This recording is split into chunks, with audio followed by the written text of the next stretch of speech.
আজ বাংলাদেশের জন্য একটি কালো অধ্যায়, হৃদয়স্পর্শী দিন। আজ গোপালগঞ্জে দখলদার ফ্যাসিস্ট সরকারের পেটোয়া বাহিনীর নির্মম তাণ্ডবে মৃত্যুবরণ করেছে দীপ্ত সাহা, রমজান আলী সহ আরও অনেকে। আহত হয়েছে শতাধিক। হাসপাতালে মৃত্যুর সঙ্গে পাঞ্জা লড়ছে অনেকে।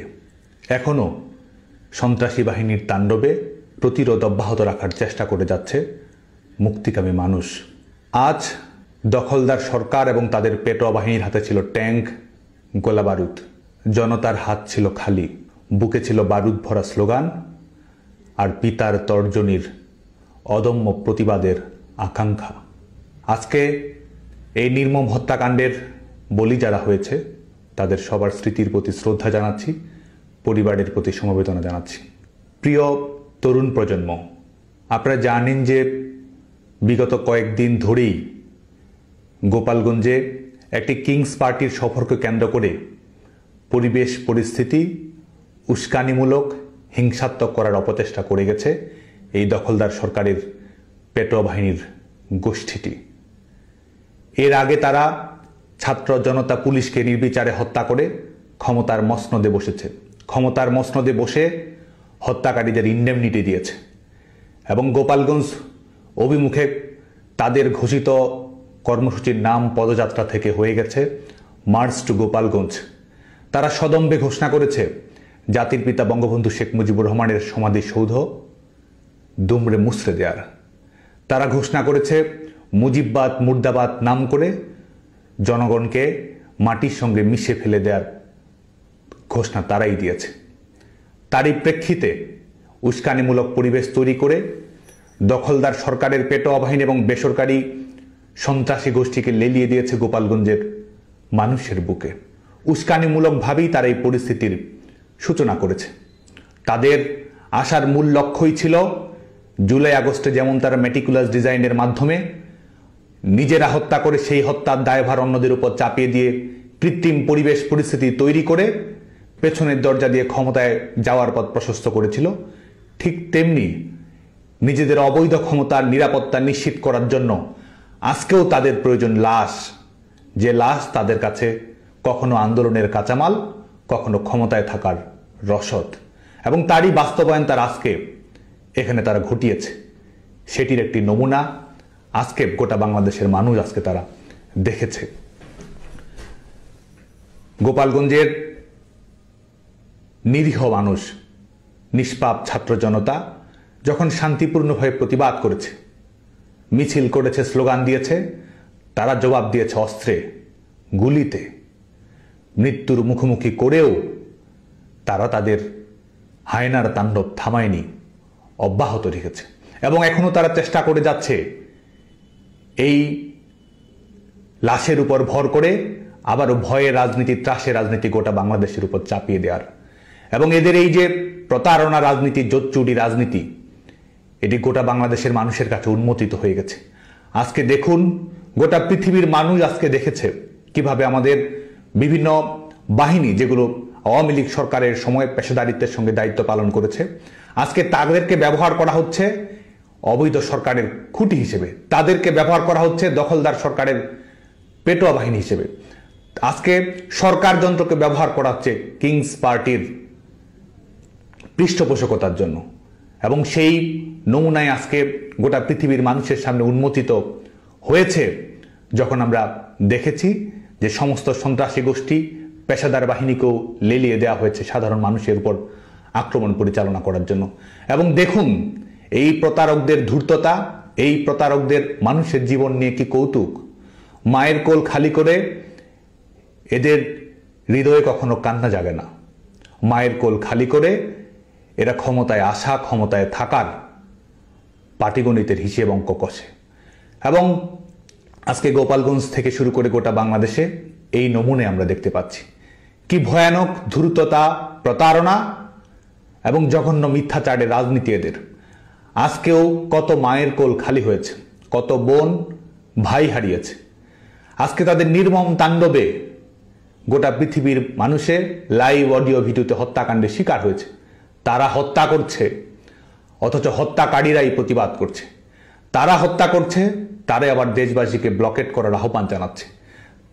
তারা হত্যা করছে, এই কিলাররাই আবার ভিকটিম কার্ড প্লে করছে, এবং এটি করেই জুলাই আগস্টের মঞ্চ তারা প্রশস্ত করেছিল, এটি করেই আজকে এদের ক্ষমতার সীমা পরিসীমা এরা বাড়ানোর চেষ্টা করছে। বাংলাদেশের শিক্ষার্থীদের প্রতি আহ্বান থাকবে, আপনারা যে কোনো রাজনৈতিক দল পছন্দ অপছন্দ করতে পারেন, কিন্তু বাংলাদেশের তারুণ্য সবসময় গণতন্ত্রের পক্ষে থেকেছে, মুক্তিযুদ্ধের পক্ষে থেকেছে, গণতন্ত্রের অঙ্গীকারের পক্ষে থেকেছে। দলমত নির্বিশেষে জাতির পিতা বঙ্গবন্ধু শেখ মুজিবুর রহমান বাংলাদেশের তারুণ্যের হৃদয়ের প্রতিধ্বনি। এই প্রতারকদের সম্পর্কে আপনারা সচেতন থাকবেন, গিনিপিগ হিসেবে যেন তারা আর আপনাদেরকে ব্যবহার না করতে পারে। এরা সেই প্রতারক যারা বলেছিল বঙ্গবন্ধুর বাংলায় বৈষম্যের ঠাঁই নাই, তারপরে আন্দোলনকে নিয়ে গিয়ে এমন জায়গায় গেছে যেখানে তারা স্লোগান দিচ্ছে গোলাম আজমের বাংলা বলে। এরা সেই প্রবঞ্চক ধূর্ত গোষ্ঠী যারা আপনাদেরকে দাবিয়ে রাখতে না পারার বঙ্গবন্ধুর অমীয় বাণীর কথা বলে আবার তারাই ধানমন্ডি 32 নম্বর ঘুরিয়ে দিয়েছে। এরা সেই প্রবঞ্চক গোষ্ঠী যারা আপনাদেরকে বলেছিল মুক্তিযুদ্ধের বাংলায় বৈষম্যের ঠাঁই নাই, এবং তারপরেই তারা মুক্তিযুদ্ধের সমস্ত স্মৃতি, অর্জন, অঙ্গীকার, বীর মুক্তিযোদ্ধাদের অপমান অপদস্থ তারাই করেছে। এরা আপনাদেরকে চাকরির কথা বলেছে, আজকে গোটা বাংলাদেশের সরকারি বেসরকারি খাতে চাকরি নেই, কলকারখানাগুলো বিপর্যয়ের মধ্যে পড়ে গেছে। মেধার কথা বলেছিল, আজকে কোটার ভিত্তিতে তারা নিয়োগ দিচ্ছে। আজকে বাংলাদেশের মানুষের স্বাভাবিক মৃত্যুর গ্যারান্টি পর্যন্ত নেই, মানুষের নিরাপত্তাহীনতা চূড়ান্ত পর্যায়ে পৌঁছেছে। দেশ শুধুমাত্র ললেস নয়, এই দেশটি আজকে এক ধরনের সিকিউরিটিলেস রাষ্ট্রে পরিণত হয়েছে। এই দখলদার সরকার বাংলাদেশের মানুষের নিরাপত্তা দিতে পারছে না, বরং দখলদার সরকার সমস্ত রাষ্ট্রযন্ত্র এবং তাদের বেসরকারি পেশাদার সন্ত্রাসী গোষ্ঠীকে লেলিয়ে দিচ্ছে মানুষের উপরে। মানুষ প্রতিবাদ করতে চাচ্ছে, শান্তিতে থাকতে যাচ্ছে, তাদের উপর তারা নির্বিচারে গুলি চালাচ্ছে, মব লেলিয়ে দিচ্ছে। এই দখলদার সরকারের প্রধানতম মব স্টার হচ্ছে ফ্যাসিস্ট ইউনূস, এবং এই ফ্যাসিস্ট ইউনূসের রিমোট কন্ট্রোলে বিভিন্ন জঙ্গি গোষ্ঠীর সহায়তায় তাণ্ডবের মাধ্যমে, সহিংসতার মাধ্যমে এরা ক্ষমতার বৈধতা তৈরি করার চেষ্টা করছে। হুমকির ভাষায় বাংলাদেশের মানুষকে এরা নিস্তব্ধ করে দিতে যাচ্ছে। দেশব্যাপী এরা কবরের শান্তি প্রতিষ্ঠা করেছে। সবার প্রতি উদাত্ত আহ্বান থাকবে, আসুন আমরা ঐক্যবদ্ধ হই গণতন্ত্র পুনরুদ্ধার করার জন্য, আসুন আমরা ঐক্যবদ্ধ হই মুক্তিযুদ্ধকে রিক্লেইম করার জন্য, আসুন আমরা ঐক্যবদ্ধ হই আবারও বিজয়ের প্রশ্নে বাংলাদেশের মানুষের জাগরণের জন্য। আজকে আহ্বান থাকবে আইন শৃঙ্খলা রক্ষাকারী বাহিনী, বাংলাদেশ সেনাবাহিনী সহ বিভিন্ন প্রতিষ্ঠানের প্রতি। আজকে যা অন্যায় হচ্ছে, সকল অন্যায়ের আইনানুগ বিচার বাংলাদেশে আজ হোক কাল হোক হবেই হবে। অতএব যা করবেন বুঝে শুনে করবেন। আজকে আমরা দেখতে পাচ্ছি যারা পুলিশ হত্যা করেছে, আইন শৃঙ্খলা রক্ষাকারী বাহিনীর সদস্যদের হত্যা করেছে এবং ইন্ডেমনিটি দিয়েছে, বিচার করা যাবে না। আজকে আপনারা কোনো অবস্থাতেই দখলদার সরকারের পেটোয়া বাহিনী হিসেবে আপনাদেরকে কেউ যেন ব্যবহার না করতে পারে, সে ব্যাপারে আপনারা সতর্ক থাকবেন, সোচ্চার থাকবেন। এই সরকার দখলদার সরকারের আইন আপনি মানতে বাধ্য নন। এই সরকার আপনাদেরকে পেটোয়া বাহিনী হিসেবে ব্যবহার করছে, সেটি মানতে আপনি বাধ্য নন। গণতন্ত্র এবং জনগণের মধ্য দিয়ে প্রতিষ্ঠিত সরকারই আপনাদের একমাত্র আইনানুগ কর্তৃপক্ষ। বেআইনি কর্তৃপক্ষের বেআইনি অনুশাসনের মাধ্যমে বাংলাদেশের নিরীহ সাধারণ নাগরিকদের যদি জীবন বলি দিতে হয়, মনে রাখবেন সবকিছুকেই বিচারিক প্রক্রিয়ার আওতায় আসতে হবে। একই সঙ্গে বাংলাদেশ ছাত্রলীগের সমস্ত নেতাকর্মী সহ প্রগতিশীল সংগঠন, সামাজিক সাংস্কৃতিক সংগঠন সহ দল মত নির্বিশেষে তারুণ্যের নিরপেক্ষ স্রোতের প্রতি আহ্বান জানিয়ে আমি বলবো, আগামীকালকে এই গোপালগঞ্জের নির্মম হত্যার প্রতিবাদে আপনারা প্রতিবাদ মিছিল এবং বিক্ষোভ সমাবেশ পালন করবেন, সংগঠিত হওয়ার চেষ্টা করবেন। সংগঠিত হওয়ার মাধ্যমে আপনারা জবাব দেওয়ার জন্য প্রস্তুত থাকবেন।